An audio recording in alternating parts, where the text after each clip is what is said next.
Izņēmuma status piemērošana šīm dažām profesijām noteikti ir svarīga, un tām profesijām, kā cilvēki, kas varētu teikt, riskē ar savu dzīvību un drošību, noteikti tas ir arī, kā saka, pilnīgi saprotami.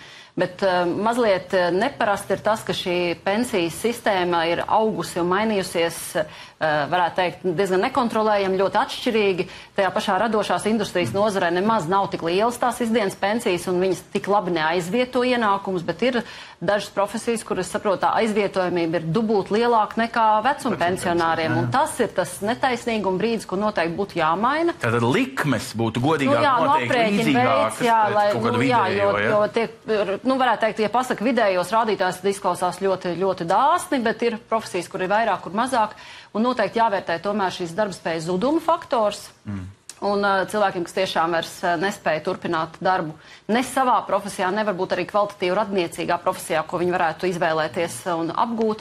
Noteikti, ka šis atbalsts ir vajadzīgs vai tieši tādā vai citā formā.